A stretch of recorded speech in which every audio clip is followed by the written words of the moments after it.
법인 대표님, 모든 솔루션은 지금 즉시 실행하셔야 합니다. 이번 영상에서는 2025년 5월 7일에 공포된 상속세 및 증여세법 시행령의 주요 내용과 영향에 대해 급하게 알려드리겠습니다. 핵심 내용은 다음과 같습니다. 특정 법인을 통한 증여 전략에 어려움이 증대되고 있습니다. 가족법인을 활용한 자본거래가 증여로 간주될 수 있습니다. 기존 방식대로 진행 시 세무조사나 세금 폭탄을 맞을 수 있습니다. 5월 7일부터 강화된 증여 간주 규정이 시행되고 있습니다. 정부는 특정 법인과의 거래에서 이익이 발생하면 증여로 간주하는 규정을 강화했습니다. 증여로 간주될 수 있는 자본거래 8가지 법 규정이 신설되었습니다. 유형은 불공정한 비율의 합병, 불균등 증자, 불균등 감자 소각, 현물 출자를 통한 자본거래 시 시가와 차액 발생, 전환사채의 주식 전환 시 시가와 차액 발생, 불균등 배당, 주식의 포괄적 교환이나 이전으로 인한 지분 또는 가액 변동, 유사한 거래 총 8가지입니다. 특히 8번째 유사거래 과세 강화 규정이 상당히 포괄적입니다. 유사한 거래 항목에 대한 과세가 강화되어 과세 당국이 증여로 과세 후 납세자가 입증해야 합니다. 기존 자본거래가 소급 적용되는지 여부입니다. 시행령 시행 전 시작된 거래는 소급 적용되지 않습니다. 그럼 특정 법인을 통한 절세 방안은 끝난 걸까요? 특정 법인을 활용한 절세 방법이 완전히 막힌 것은 아니며 해결책을 준비 중입니다. 적용 대상은 가족법인, 법인형 부동산 임대업, 1인 법인 등에 적용됩니다. 소장님, 지난 5월 7일에 상속세 증여세와 관련된 시행령이 공포되었다고 들었습니다. 어떤 내용인가요? 네, 김 PD님, 앞으로는 특정 법인을 통한 증여가 굉장히 어렵고 까다로워질 것 같습니다. 지난 5월 7일 상속세 증여세법 시행령이 공포되었습니다. 저희가 그동안 가업승계 전략으로 많이 활용되어 온 특정 법인을 통한 자본거래의 대부분이 증여로 간주될 수 있는 시대가 도래하고야 말았습니다. 가히 충격적이라 할 수 있겠습니다. 그동안은 가업승계 컨설팅이 호황을 누리면서 가업승계를 고민하시는 일부 법인 대표님들께서 직접 자녀분들께 돈을 주는 방식보다는 자녀 명의로 특정 법인을 설립하여 이익을 몰아주는 방식, 즉 자녀법인에게 법인의 자본거래를 통해서 간접적으로 이익을 주는 방식으로 증여를 많이 해왔었습니다. 예를 들어 자녀가 지분을 많이 가진 특정 법인에게 부모님께서 개인적으로 소유하고 계신 부동산을 저가로 매각하거나, 또는 자녀가 지분을 많이 가진 특정 법인의 불균등 증자를 통해서 특정 자녀 법인에게 이익을 분여하는 방식으로 증여를 해왔습니다. 그런데 5월 7일부터는 특정 법인을 활용한 자본거래 대부분이 증여로 간주될 수 있게 충격적인 법이 공포되었습니다. 그야말로 공포입니다. 아니, 이렇게 엄청난 내용이 시행령으로 공포가 되었는데요. 왜 3주가 지나도록 이러한 내용이 언론에는 잘 보도가 되지 않고 있는 건가요? 실제 내용을 확인하기 위해 기재부 사이트에 들어가 보시면 기재부의 보도자료실에는 나와 있지 않습니다. 기재부 소관법령 자료에 상속증여세법 시행령 공포라고 한 줄로 나와 있습니다.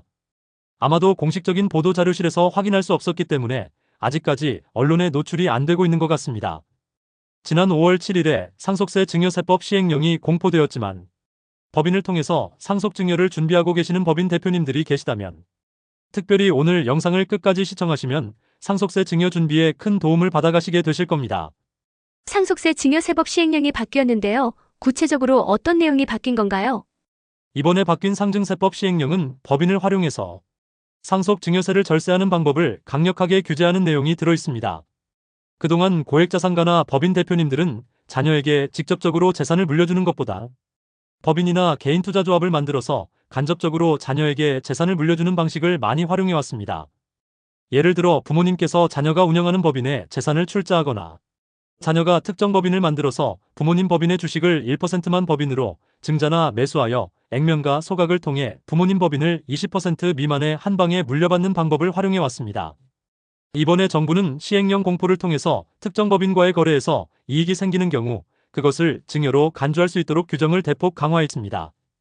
자본거래는 그냥 일반적으로 봤을 때는 단순한 주식 거래처럼 보일지라도 자본거래를 통해서 누군가 이익을 얻고 누군가 이익에 기여를 했다면 과세당국 입장에서는 이것은 재산을 이전한 것, 즉 돈을 준 것하고 다를 바 없다고 보기 때문입니다. 이제부터는 모든 자본거래의 유형을 증여로 간주하여 시행령을 통해서 증여세를 물릴 수 있도록 강화한 규정입니다. 소장님, 앞으로 이번 시행령 공포로 어떤 게 증여로 간주될 수 있을까요? 현행 세법상 자본거래 유형은 전부 8가지로 규정이 되어 있습니다. 그 내용을 보면 첫 번째가 합병인데요. 합병은 시가 즉 정상적인 주식 가치 평가액보다 높거나 낮게 평가하여 불공정한 비율로 합병하는 것입니다. 이때는 이 불공정한 비율만큼 증여로 간주될 수가 있는 것입니다. 가령 이 불공정한 비율의 합병은 이런 경우가 있을 수 있습니다.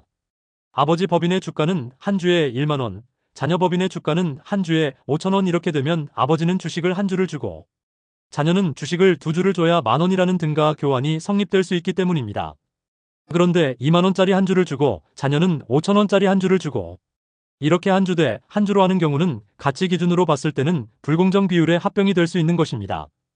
불공정한 비율의 경우는 이 차액 5천 원에 대해서는 증여로 간주될 수가 있는 것입니다. 두 번째는 불균등 증자가 있습니다. 불균등 증자는 증자에 참여하는 새로운 주주만 주식을 시가보다 높거나 낮게 매수하게 하는 방식입니다. 그리고 세 번째는 불균등 감자 소각이 있습니다. 이때는 특정한 일부 주주만 주식을 시가보다 높거나 낮게 매수하게 하는 방식입니다.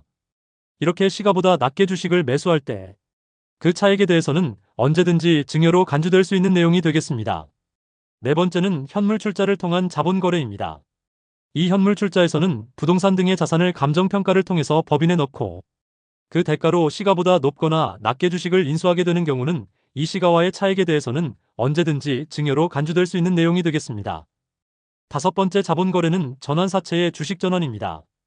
이 전환사채는 언제든지 주식으로 전환할 수 있는 권리가 있는 채권에 해당합니다. 전환을 행사하는 특정 시점에 시가보다 높거나 낮은 금액으로 주식을 인수취득양도하는 것을 말합니다. 인수취득양도 가액의 차익이 발생하는 경우는 언제든지 증여로 간주될 수 있다. 여섯 번째는 불균등 배당입니다. 균등하지 않은 조건으로 배당하는 경우는 언제든지 증여로 간주될 수 있는 내용이 되겠습니다. 일곱 번째는 주식의 포괄적 교환이나 이전으로 인한 소유 지분이나 그 가액이 변동되는 경우입니다. 이 경우는 그 지분이 변동되는 만큼 그 가액이 변동되는 만큼 언제든지 증여로 간주될 수 있는 내용이 되겠습니다. 그리고 마지막으로 여덟 번째는 지금까지 말씀드린 일곱 가지와 유사한 내용은 언제든지 증여로 간주될 수 있다는 내용이 되겠습니다.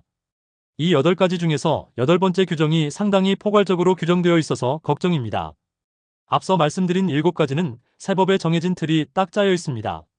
정확하게 세법을 지켜서 진행을 하고 정확하게 시가 평가를 해서 진행을 하는 경우는 아무 문제가 되지 않을 수 있습니다. 그렇지만 여덟 번째는 앞서 말씀드린 7가지와 유사하기만 하면 과세 당국에서는 일단 증여로 간주해서 과세해버리고 증여가 아니라고 판단하면 납세자가 그 증여가 아니라는 사실을 입증을 해야 되는 입증 책임이 납세자에게 전가되었기 때문입니다. 유사한 거래는 어떻게 보면 좀 애매한 거래로 볼 수가 있는데 이 애매한 거래에 대해서 일단 증여로 과세를 해버리고 납세자가 증여가 아니라는 사실을 입증하라. 이렇게 이 입증은 현실적으로 불가능에 가깝기 때문에 저는 이 여덟 번째 규정이 향유 가업 승계 전략 수립 시 가장 치명적인 규정이 될 수 있습니다. 과세 당국에서는 이 여덟 번째 유사 거래에 대한 과세를 통해서 이 자본 거래에 대해서는 확실하게 과세를 하겠다는 강력한 의지를 보여주고 있는 규정으로 볼 수 있겠습니다. 소장님, 이제 앞으로 법인을 활용한 증여는 어려워졌다고 볼 수 있겠네요. 이번에 시행령 공포를 통해서 자본 거래에서도 시가대로 과세하겠다는 강력한 과세 당국의 의지를 볼 수 있겠습니다. 이미 시행령이 시작되었는데요. 그러면 과거에 이런 방법으로 법인을 활용해서 자본 거래를 하신 분들은 어떻게 되나요? 법인을 활용한 자본 거래는 시행령이 시작되기 전에 이미 시작이 되었다면 전혀 걱정하실 필요가 없겠습니다. 특히 현물 출자, 자본 거래에 대해서는 종전 규정을 따르도록 이번 시행령 부칙에 분명히 명시하고 있습니다. 자본 거래에 대해서 상속세 증여세법 시행령이 나왔더라도 특히 작년에 이미 현물 출자, 자본 거래를 통해서 법인 전환을 하신 분들은 아무런 문제가 되지 않겠습니다. 미리 컨설팅 받으시고 자본 거래 작년에 진행하신 대표님들은 복 받으신 겁니다. 이제는 상속세 증여세법 시행령이 5월 7일 공포되면서 시행이 되고 있습니다. 이미 시행령이 공포되어서 시행이 되고 있기 때문에 법인을 활용한 자본 거래를 통해서 상속세 증여세 절세를 진행하시려면 정말 제대로 경험 많은 전문가에게 검토발로 진행하셔야 될 것입니다. 저희 강민수 기업성장연구소는 지난 15년간 17만 건의 상담 경력과 4만 건의 관리 경력을 갖고 있는 중기 이코노미 기업 지원단과 협력하여 최고의 전문가를 통해 안전하게 자본 거래를 진행하고 있습니다. 자본 거래가 아무리 바늘구멍이라 할지라도 통과할 틈새는 있습니다. 아무래도 이번 시행령에서 그 자본 거래의 8가지를 대폭 강화했습니다. 이제 시행령 이후에 자본 거래를 통해서 상속세 증여세 재테크를 하기에는 굉장히 어려워졌다고 볼 수 있습니다. 예전보다 많이 어려워졌잖아요. 저희 연구소는 노하우를 갖고 있습니다. 그동안 많은 길이 있었는데 때를 놓치신 법인 대표님들께 마지막 몇 남지 않은 솔루션을 제안드릴 수 있습니다. 많이 어려워졌지만 분명히 방법을 알고 있습니다. 소장님, 이번 시행령은 몇몇 대기업이나 중견기업에게만 해당이 되는 건가요? 아니면 일반 중소기업이나 가족법인도 해당이 되는 건가요? 정확하게 말씀드리면 대부분의 법인 형태가 다 해당된다고 볼 수 있겠습니다. 가족이 운영하는 중소기업 가족법인 법인이죠. 그 외에도 법인형 부동산 임대업 1인 법인 등 우리 주변에 흔히 알고 보고 있는 대부분의 법인이 모두 해당될 것입니다. 자녀 명의의 법인을 만들어서 부모님께서 부동산을 싸게 저가로 매각을 하거나 그 법인이 배당을 받거나 시세차익 자본이득을 누리게 되면 그게 전부 자녀에게 혜택이 간 걸로 봐서 증여세를 매기겠다는 것입니다. 뿐만 아닙니다. 투자조합, 신기술조합, 벤처조합도 그 자금 흐름 출자내역, 주식 보유 현황까지 세세하게 그 내역을 제출하게 하고 있습니다. 국세청은 이러한 자료를 바탕으로 어떤 가족이 이득을 받는지를 지속적으로 추적을 할 것입니다. 그럼 법인을 활용해서 증여세나 상속세를 줄이는 방법은 다 끝난 것 건가요? 아닙니다. 엄청난 노하우가 담긴 솔루션이라 상담 문의 주시는 대표님들께 선착순으로 말씀드리겠습니다. 끝까지 시청해주셔서 감사합니다. 구독과 좋아요는 영상 제작에 큰 힘이 됩니다.